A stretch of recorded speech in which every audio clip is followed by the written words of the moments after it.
Hello guys, welcome back to our channel Shriya reaction. আমি শান্তনু। আমি রিয়া। তো মালিক মুভির গুলগুলি পিঠা গান চলে এসছে, মেবি আইটেম সং। একদম। তো আমরা দেখতে চলে এসেছি আফরিন, শুভ এবং বিদ্যা সিনহা মিম। তো এই গানে স্টারিং রয়েছে। এবং যদি আমরা সিঙ্গারের কথা বলি, এখানে মিলা এবং প্রতীককে দেখতে পাচ্ছি আমরা সিঙ্গার অ্যাজ এ ভোকালিস্ট। তো আমরা এর আগে মিলা এবং প্রতীকের গান শুনিনি, তো ফার্স্ট টাইম মালিক মুভির মাধ্যমে ওনাদের গান শুনবো। তো চলো আর কথা না বাড়িয়ে দেখা যাক গানটা কেমন হয়েছে। তবে যতদূর থাম্বনেল দেখতে পাচ্ছি একদম ঢিনচাক থাম্বনেল হয়েছে কিন্তু। তো চলো আর কথা না বাড়িয়ে শুরু করা যাক। তো চলো শুরু করা যাক, লেটস স্টার্ট। ও হ্যাঁ, আইটেম সং, সেই লাইটের কাজ হয়েছে। রিক্সা। ও স্টানিং লাগছে। চলে টুপ টুপ কলস আমার রাখছি গুয়ার ধারে রে। ওকে, সেই কলসটা চুরি কইরা হইয়াছে কে আওলা রে। ও আখের রস জমাইয়া গুড়ের চিরা মেশাইয়া খাইলি না গুল গুল পিঠা। সুন্দরী তোমার রূপ দেখিয়া কই যায় মারে পার। পিঠা খাইতে যাইয়া আমি হইলাম বেসামার। সুন্দরী তোমার রূপ দেখিয়া কই যায় মারে পার। পিঠা খাইতে যাইয়া আমি হইলাম বেসামার।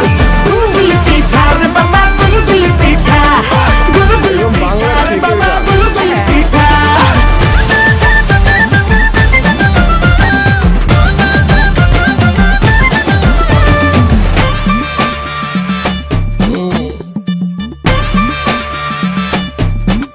দে রে দে দে টেনে দে পর্দা আমার যায় খুলে যায়। চোখের আগুন দেখে ফায়ার ব্রিগেড রাস্তা ভুলে যায়, রাস্তা ভুলে যায়, রাস্তা ভুলে যায়। দে রে দে দে টেনে দে পর্দা আমার যায় খুলে যায়। এই চোখের আগুন দেখে ফায়ার ব্রিগেড রাস্তা ভুলে যায়। কেউ রাস্তা গেলে ভুলে ভুলে ভুলে ভুলে তোমায় নগদ নেব তুলে তুলে তুলে। কেউ রাস্তা গেলে ভুলে তোমায় নগদ নেব তুলে। তুমি বিল করলে চলে আসো মুকুল লোকেশনে। ও আখের রস জমাইয়া গুড়ের শিরা মিশাইয়া খাইলে না গোল গুল পিঠা। রস জমাইয়া গুড়ের শিরা মিশাইয়া খাইলে না গোল গুল পিঠা। সুন্দরী তোমার রূপ দেখিয়া কই যায় মারে পার। পিঠা খাইতে যাইয়া আমি হইলাম বেসামার। সুন্দরী তোমার রূপ দেখিয়া কই যায় মারে পার। পিঠা খাইতে যাইয়া আমি হইলাম বেসামার। গুলগুলি পিঠা রে বাবা, গুলগুলি পিঠা, গুলগুলি পিঠা রে বাবা, গুলগুলি পিঠা।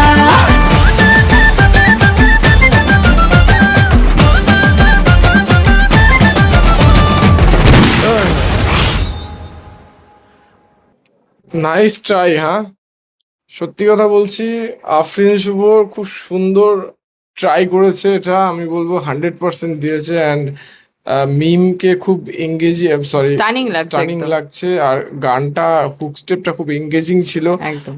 আমার বেশ ভালো লেগেছে। তবে আরেকটু বেটার আমি এক্সপেক্ট করছিলাম, সত্যি কথা, অনেস্টলি। তো অনেস্টলি বলছি, গানটা আমার বেশ ভালো লেগেছে। অ্যাজ এ আইটেম সং আরেকটু বেটার হতে পারতো। এর অনেক পজিটিভ দিক আছে, অনেক নেগেটিভ দিক আছে। পজিটিভ দিকগুলো আগে বলি। এর কস্টিউম ডিজাইন এত সুন্দর হয়েছে, সত্যি কথা। আইটেম সং অ্যাক্টরগুলোকে স্টানিং লাগছিল একদম, স্পেশালি মিমকে এত সুন্দর লাগছিল এবং আফরিন শুভকেও মানে সেই টাইপের লাগছিল, একটা ছিচড়া লুক দিতে পেরেছে, যেগুলো আমার বেশ ভালো লেগেছে। এবং গানের যে লিরিক্সগুলো ছিল, হুক লাইনগুলো ছিল, বেশ এঙ্গেজিং ছিল এবং প্রচুর ইনস্ট্রুমেন্টাল গান ছিল, যেটা আমার বেশ বেশ ভালো লেগেছে। এবং এখানে সত্যি কথা বলতেই হচ্ছে যে একটা গানের লেভেল এরা টাচ করতে পেরেছে। এবার যদি নেগেটিভিটির কথা বলি, আর নেগেটিভ বলতে গেলে দেখো, একটা সেরকম নেগেটিভ কিছু না, কিন্তু বলতে গেলে যে একটা আইটেম সং নিয়ে আমাদের প্রচুর এক্সপেকটেশন থাকে, একটা মুভির আইটেম সং বলা যেতে পারে একটা মুভির জান।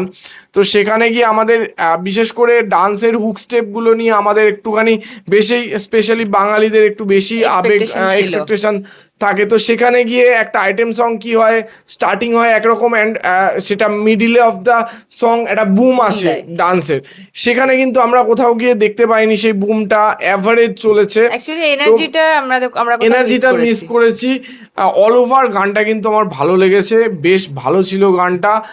আমি অ্যাজ এ অনেস্ট রিভিউ দিলাম, অ্যাজ এ ভিউয়ার আমরা কিন্তু অনেস্ট রিভিউ দিলাম যে আমাদের কেমন লেগেছে। তো তোমাদের কেমন লেগেছে অবশ্যই আমাদের কমেন্ট বক্সে লিখে জানাতে ভুলো না। আর আমাদের ভিডিও যদি ভালো লেগে থাকে তাহলে লাইক করে দেবে, শেয়ার করে দেবে এবং আমাদের চ্যানেলটি সাবস্ক্রাইব করে দিয়ে আমাদের পাশে থাকবে, যাতে এরকম নতুন নতুন ভিডিও আমরা তোমাদের জন্য আরো আনতে পারি। তো দেখা হচ্ছে তোমাদের সঙ্গে নেক্সট ভিডিওতে। Thank you.